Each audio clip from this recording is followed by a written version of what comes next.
नमस्कार. स्वागत आहे या यूट्यूब चॅनलमध्ये कोकणची प्रीती या. माझ्या पहिल्या चॅनलचं म्हणजे ह्याच चॅनलचं नाव जे पहिलं होतं ते होतं कोकणची माणसं साधी भोळी.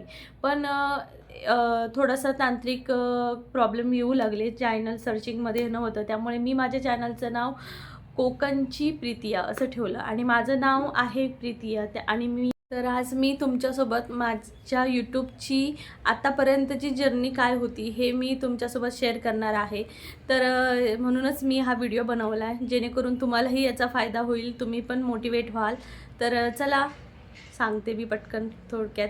मी कोकणातली आहे, प्रॉपर कोकणातली, सिंधुदुर्ग जिल्ह्यातली, आणि त्यामुळे मला हे नाव सुचलं की कोकणची प्रीतिया ही एक आपल्याला नवीन ओळख मिळेल. म्हणजे अजूनही ओळख आपल्याला नाहीच मिळाली आहे, पण एक प्रयत्न आहेत की ओळख मिळवायचे.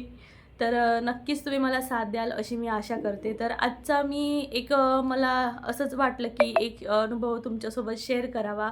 सांगायचं होतं की मी माझ्या यूट्यूबची जर्नी कशी काय चालू केली. म्हणजे गेल्या वर्षी नाही, 2024मध्ये माझ्या मिस्टरांनी मला एक मोबाईल दिला आणि मला बोलले की तू खूप छान म्हणजे कॅमेरा अँगल पकडू शकतेस किंवा फोटो छान काढतेस, व्हिडिओ पण छान घेतेस, मग तू यूट्यूबला का टाकत नाही. म्हटलं यूट्यूबला कसं टाकायचं, मला तर माहिती नाही कसं टाकतात ते.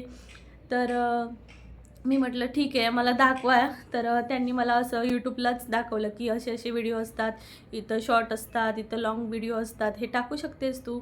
त्यानंतर मी म्हटलं ठीक आहे, मी टाकते. त्यानंतर मी टाकायला सुरुवात केली आणि मला माझ्या अजून एक फ्रेंड आहे सुप्रिया दिदी, तिने मला कॉल केला की अरे प्रीतिया, तू यूट्यूबला आहेस का. मी म्हटलं हो, मी यावेळेस टाकला, पहिल्यांदाच व्हिडिओ टाकला आहे. त्यानंतर तिने म्हटलं वा वा वा, मग तू लाईव्ह पण घेत जा. तर मी म्हटलं लाईव्ह पण घेतात का, लाईव्ह पण असतं का ऑप्शन. ती बोलली हो, हा लाईव्ह पण असतो. त्यानंतर मी एकदा घेण्याचा प्रयत्न केला आणि तो माझ्यासोबत खूप एक्सपिरियन्स भयानक होता.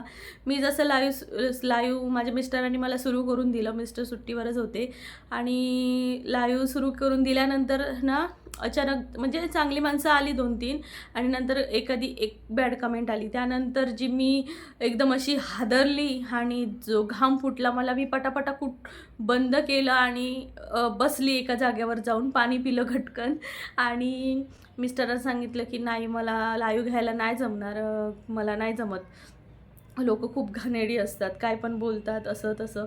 तर बोलले ठीक आहे, तू नको लाईव्ह घेऊ, तू शॉर्ट टाक किंवा लाँग व्हिडिओ टाक, तुला जमेल तसं कर, असं काय नाही आहे की करायलाच पाहिजे, तुला आवडलं तर कर, नाही तर नको करू.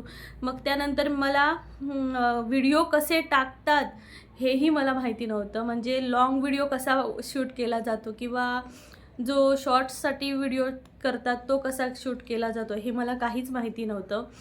ओळखीत भरपूर माणसं जी यूट्यूब करत होती, पण कोणी कधी काही सांगितलं पण नाही. त्यानंतर मी स्वतःहूनच जेव्हा एकदा टी व्हीवर लावला मी व्हिडिओ माझा, तेव्हा मला कळलं की हे असं का दिसतंय बाबा, म्हणजे मोठं का होत नाही आहे जे मी व्हिडिओ टाकते ते. तेव्हा मला कळलं की लाँग व्हिडिओसाठी मोबाईल आडवा पकडायचा असतो आणि जेव्हा आपण शॉर्ट करतो तेव्हा मोबाईल असा उभा पकडायचा. त्यानंतर मला कळलं. त्यानंतर थंबनेल जर माझ्या प्रोफाईलवर जाऊन बघाल तुम्ही, तर माझं थंबनेल जे होतं ते मी काय करायची हे मलाच माहिती नाही. आता मला हसायला येते की मी काय थंबनेल बनवत होती पहिल्यांदा.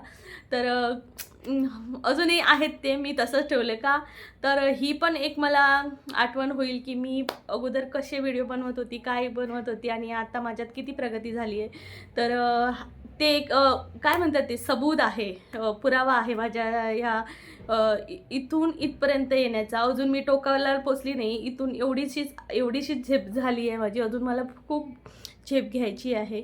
त्यानंतर मग व्हिडिओ टाकायला सुरुवात केली. म्हणजे कोकणात माझं जास्त राहणं नसतं, कारण मिस्टर आर्मीमध्ये असल्यामुळे मला त्यांच्यासोबत फिरावं लागतं. त्यामुळे आम्ही वर्षातनं 1-2-3 वेळा जातो सुट्टीला एका महिन्याच्या. मग तेव्हाच काहीतरी तिकडनं घेऊन येते मी सगळं खजिना, त्याला मी खजिनाच म्हणू शकते, कारण तिथले राहतात जे, त्यांना सगळं दाखवता येतं, पण मला त्या नेमक्या दिवसातच सगळं कॅप्चर करून घेऊन यायचं असतं. तर मी तसेच व्हिडिओ काही नाही काही केले. गणपतीत गेली, गणपतीचे पण व्हिडिओ केले. पण एक असतं ना की म्हणजे आपण जेव्हा पडतो, धडपडतो, तेव्हाच त्यातून उठतो. तसं माझ्या बाबतीत झालं. मला हॅशटॅग काय असतात, डिस्क्रिप्शन काय असतं आणि अजून काय काय असतं ते मला काही माहिती नव्हतं. म्हणजे टॅग लावायचे असतात, व्हायटी स्टुडिओ असतो, हे काहीच मला माहिती नव्हतं. हळू मला माहिती झालं. त्यानंतर मी गावावरून आली आणि गावावरून आल्यानंतर म्हटलं की नाही, आता आपल्याला वॉच टाईम पण कंप्लीट करायचं आहे. सबस्क्रायबर म्हणजे माझे आता 1000च्या वरती झाले आहेत, म्हणजे 1500च्या वरती गेले आहेत सबस्क्रायबर. पण तेव्हा माझे सबस्क्रायबर 200 असे सबस्क्रायबर होते या गणपतीच्या टायमिंगला. म्हणजे 2025च्या सप्टेंबरपर्यंत 200-300 होते. त्यानंतर मी म्हटलं यार असं कसं करून चालेल. जर आपल्याला काहीतरी करायचं आहे तर आपल्याला पुढे काहीतरी पाऊल घ्यावंच लागणार. त्यानंतर मी ठरवलं की चला आता आपण इथून कंटिन्यू ग्रोथ करायची, काही ना काही टाकत राहायचं. त्यानंतर मी टाकलं गणपतीतले घेऊन जे व्हिडिओ आलेली ते टाकले मी. त्यानंतर इकडे मी आता जम्मूला असते तर जम्मूमधले टुरिस्ट प्लेस पण टाकायला लागले. त्यानंतर नंतर मग आता मी माझ्या भावाच्या लग्नाला गेली तर तिथलेही व्हिडिओज छान होते ते टाकले. त्याला पण चांगला सपोर्ट भेटला.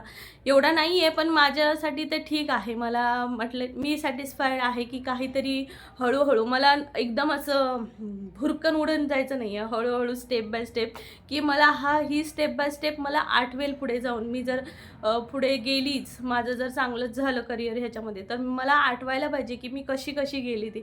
एकदम मला झेप नाही घ्यायची आहे, कारण एकदम झेप घेऊनही कधीतरी पटकन धम करून खाली पडू शकते. त्यामुळे मला स्टेप बाय स्टेप जायचं आहे. तर मी असं सगळं केलं. आता माझी यूट्यूब जर्नी चांगली चालू आहे. अजून काही म्हणजे मॉनिटाईज वगैरे झालं नाही आहे. तुम्ही म्हणाल मॉनिटाईज झालं काय, तर मॉनिटाईज वगैरे नाही झालं आहे. पण मी सर्वांना सांगू इच्छिते की जे माझ्यासारखे आहेत, जे नुकत्याच सुरुवात करत आहेत, तर तुम्ही करत राहा. जेव्हा म्हणजे एक योग्य वेळ येईल तेव्हा तुम्हाला त्याचा मोबदला नक्की भेटेल. आणि ह्या आशेने करू नका की मला आता भेटायचं, मॉनिटाईज करायचं आहे. एन्जॉय करून करा, तरच तुम्हाला याच्यात सक्सेस भेटू शकतं. जेव्हा तुम्ही एन्जॉय कराल ना, तेव्हा लोकही एन्जॉय करतील. आणि जर तुम्ही नाही आज एक व्हिडिओ मला टाकलायचा म्हणजे मग कसाही तुम्ही उचलणार, कसाही टाकणार, नको करू तसं. भलेही एक आठवड्याने टाका, पण व्यवस्थित टाका, छान राहा आणि व्यवस्थित तुमचं प्रेझेंट करा. आणि तर ठीक आहे, या व्हिडिओमध्ये मी एवढंच सांगेन. अजूनही माझ्या बालपणीतल्या पण आठवणी आहेत, त्या नेक्स्ट ब्लॉग्समध्ये सांगेन. तर थँक्यू सो मच मला एवढं सपोर्ट केल्याबद्दल. अजूनही करा आणि माझ्या चॅनलला जर तुम्ही जॉईन झालात तर मला खरंच खूप आनंद होईल. आणि कमेंट करा आणि बेल आयकॉनवर क्लिक करा. कोकणची प्रीती आहे या चॅनलला. Bye, take care.